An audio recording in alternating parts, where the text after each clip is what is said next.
यहाँ से मुझे लगता है कि आपका एक नहीं कई सारे क्वेश्चन क्लियर हो रहे हैं। देखो बेटा, वस्तु कहाँ रखते हैं तो उसकी इमेज कहाँ बनती है। दूसरी बात, बड़ा छोटे के बारे में आप बता सकते हैं या सीधी के बारे में, वास्तविक और हमारी आभासी के बारे में आप क्लियर कर सकते हैं। तो मुझे लगता है इसे आप दो टाइप के यहाँ पे दर्पणों को समझेंगे। एक तो हमारा समतल दर्पण हो गया, दूसरा हो गया गोलीय दर्पण। तो समतल दर्पण क्या होता है, जो तो आपने सभी लोगों ने देखा होगा, जैसे घरों में होता है यूज करने के लिए।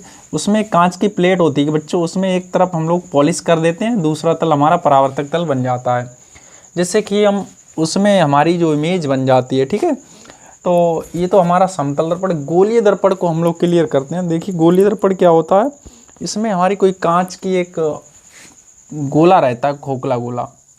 कांच का जो खोखला गोला होता है उसे हम कट कर लेते हैं, और कट करने के बाद क्या हुआ, एक तरफ पॉलिश कर दिया। अगर इसके उभरे हुए भारी तल पे पॉलिश करते हैं और अंदर की जो दबी हुई सतह से परावर्तन होता है, तो ऐसे दर्पण को हम लोग बोलते हैं अवतल दर्पण।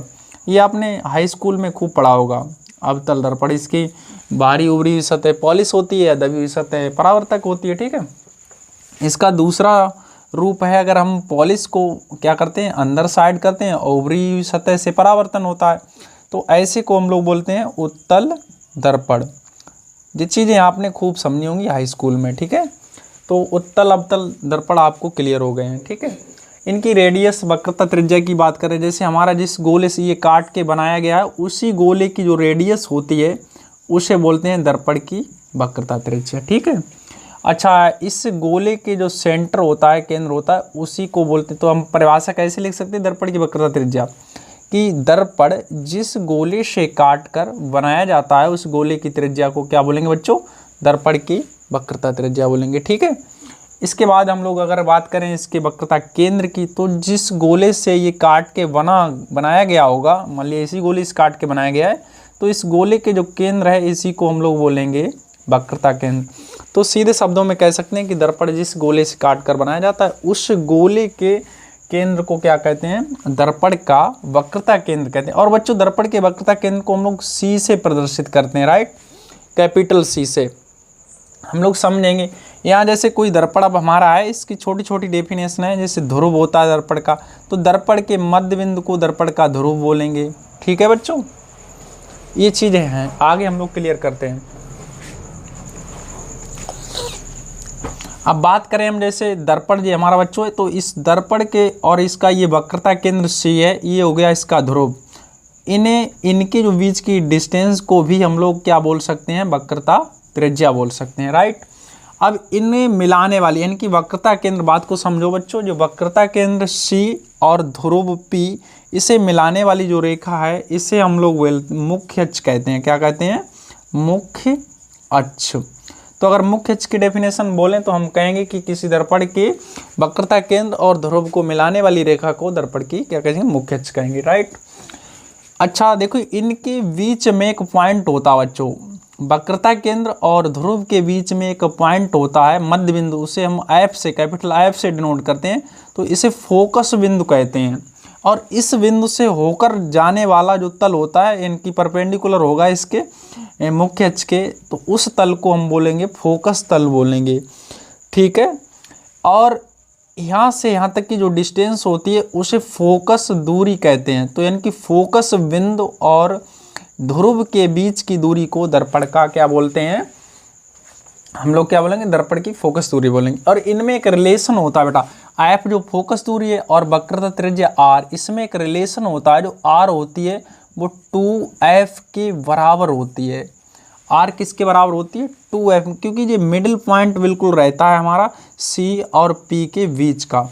ठीक है, तो उम्मीद करता हूँ ये बातें आपको समझ में आएंगी। जो बच्चों दर्पण से रिलेटेड कुछ मुख्य बातें हैं, इन्हें हम लोग समझ लेते हैं। तो आइए करते हैं आगे की कहानी को शुरू, बाद में समझा देते हैं। देखो बेटा, अवतल केस में हमारा क्या है, तो देखिए पहली बात हमारी है कि जो प्रकाश किरण मुख्य अक्ष के समांतर जाएगी बेटा, वो एफ से होकर जाएगी। आप समझ लीजिए इस बात को आप, कि जो प्रकाश किरण मुख्य अक्ष के क्या है, समांतर चलेगी, यहाँ टकराएगी, और टकराने के बाद जब परावर्तन इसका होगा तो इसके बाद ये एफ से होके निकल जाएगी। कहीं से जाती है, अगर यहाँ से जाती है तब भी एफ से निकल के जाएगी, पैरेलल होनी चाहिए। इधर से अगर जा रही है फिर भी कहाँ से होके जाएगी, ऐप से होके उसे जाना ही जाना पड़ेगा। इसका रूल नंबर फर्स्ट रहेगा। ठीक है बेटा।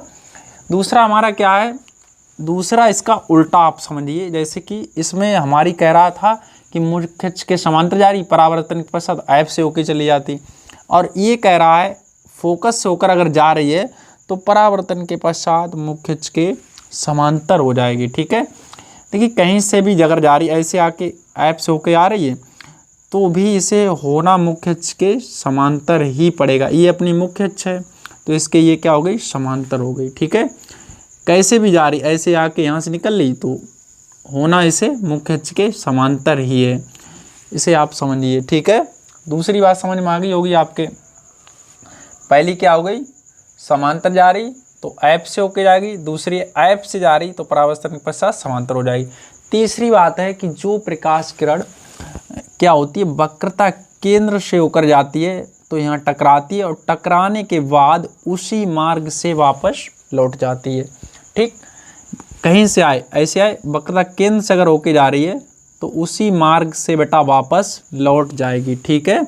अगली बात हमारी चौथा रूल ये है कि जो प्रकाश किरण ध्रुव से अगर टकराती है तो जितने एंगल से आपतित होती उतने ही एंगल से परावर्तित हो जाती है। ठीक है। अगर ज़्यादा एंगल से आ रही तो ज़्यादा एंगल से भी परावर्तित, मतलब ये एंगल इसके समान रहेगा हमारा।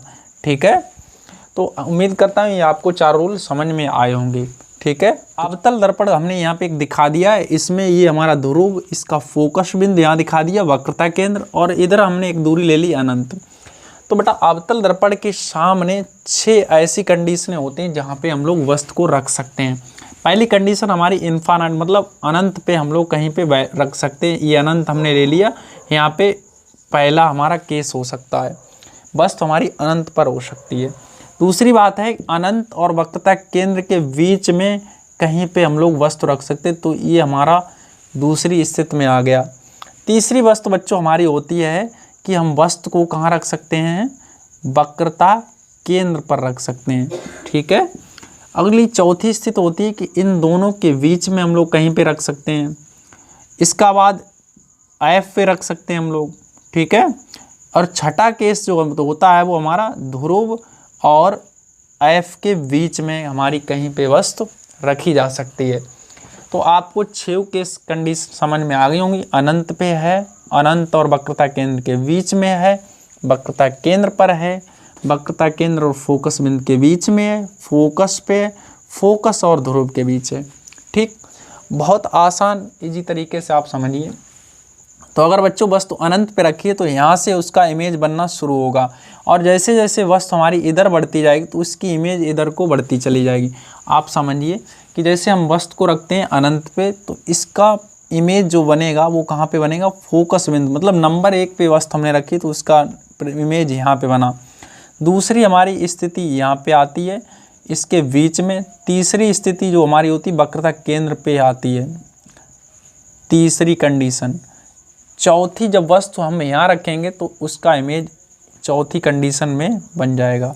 5वीं कंडीशन में हमारा प्रतिबिंब यहाँ पे आ, ये हमारा अवतल दर्पण, इसके ध्रुव फोकस बिंदु है, वक्रता केंद्र है। इसके 6 कंडीशनें हमारी दिख रही हैं यहाँ पे। अनंत पे वस्तु रख सकते हैं, अनंत और वक्रता केंद्र के बीच रख सकते हैं। नंबर 3 हम लोग कहाँ रख सकते हैं, वक्रता केंद्र पर रख सकते हैं। नंबर 4 हम लोग वक्रता केंद्र और फोकस बिंदु के बीच रख सकते हैं।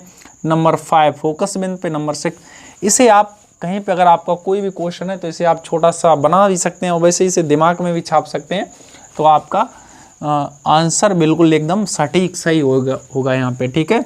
तो आप समझिए, इधर से हम लोग वस्तु रखते चले जाएंगे, इधर को जैसे जैसे हम लोग वस्तु बढ़ाते जाते हैं उसका इमेज इधर को बढ़ता चला आता है। ठीक है। नंबर 1 जैसे हमने अनंत पे वस्तु रखी तो उसकी इमेज फोकस बिंदु पे बनेगी। नंबर 2 अनंत और वक्रता केंद्र के बीच रखी हमने वस्तु तो उसका इमेज बच्चों कहाँ पे बनेगा, वक्रता केंद्र और फोकस बिंदु के बीच में बनेगा। इसके बाद नंबर 3 पे वस्तु हमने रखी तो हमारा कहाँ पे बनेगा, इमेज वहीं पे बनेगा। वक्रता केंद्र पे अगर वस्तु रखते हैं तो नंबर 3 पे मतलब इमेज भी वहीं पे बनती है। ठीक है। नंबर 4 हमारा है इन दोनों के बीच में अगर हम वस्तु रखते हैं तो हमारा प्रतिबिंब अनंत और वक्रता केंद्र के बीच मतलब नंबर 4 पे बनता है। नंबर 5 पे जैसे हम इनके फोकस बिंदु पे कोई वस्तु रखते हैं तो उसका इमेज अनंत पे बनता है। ठीक, अब छठा केस बेटा आता है फोकस बिंदु और ध्रुव के बीच। जैसे हम वस्तु फोकस बिंदु और ध्रुव के बीच रखते हैं तो फिर इसका इमेज इधर कहीं नहीं बनता है, तो इसका छठा केस इधर चला जाता है। ठीक है, ये बात आपको समझ में आ रही होगी। अगली बात हम लोग बात करते हैं बड़े छोटे की बात कर लेते हैं। अब ये तो स्थान तो इनका कंफर्म हो गया कि इमेज कहाँ पे बनेगी, राइट। आपको अगर कोई दिक्कत है तो आप समझ लीजिए, कमेंट में पूछ सकते हैं बच्चों। अब देखिए छोटे बड़े की हम लोग बात कर लेते हैं। जैसे वस्तु हम अनंत पे रखते हैं तो नंबर 1 इस केस में इमेज बनता है कहाँ पे, फोकस बिंदु, और एकदम बहुत छोटा बनता है बिंदु के समान। बिंदु के समान बनेगा बच्चों, बहुत छोटा, बहुत छोटा। ठीक है, यहाँ पे बेटा छोटा बनेगा, यहाँ पे छोटा बनेगा लेकिन इसकी तुलना में बड़ा होगा। ठीक है, यहाँ तो बहुत ही छोटा है, इसके बाद कुछ बड़ा हुआ, इससे थोड़ा सा बड़ा हुआ, लेकिन वस्तु की तुलना में छोटा रहेगा। मतलब नंबर 2 पे हम जो भी वस्तु रखेंगे उसकी इमेज यहाँ बनेगी लेकिन इमेज छोटा रहेगा। नंबर 3 जैसी वस्तु वक्रता केंद्र पे रखते हैं तो उसकी इमेज एकदम बिल्कुल वस्तु के बराबर बनती है। इधर धीरे धीरे इमेज बढ़ती चली जाएगी। बात समझो बेटा, इसी एक प्रोसेस है अपने दिमाग में सेट करने के लिए। बिंदु के समान बना, छोटा बना, फिर बराबर हो गया, अब की बार बड़ा हो जाएगा, इसके बाद फिर बहुत बड़ा हो जाएगा। ठीक है, तो नंबर 4 पे बड़ा हो गया, इसके बाद यहाँ पे बहुत बड़ा हो गया, बहुत बड़ा। ठीक है, तो मुझे तो नहीं लगता इसे याद करने में कोई परेशानी तुम्हें होगी, हो जाएगा ना याद। आगे बढ़ते हैं। अगला हमारा है नंबर 6। जैसे यहाँ समझिए, ये तो क्लियर हो गई चीज़ें।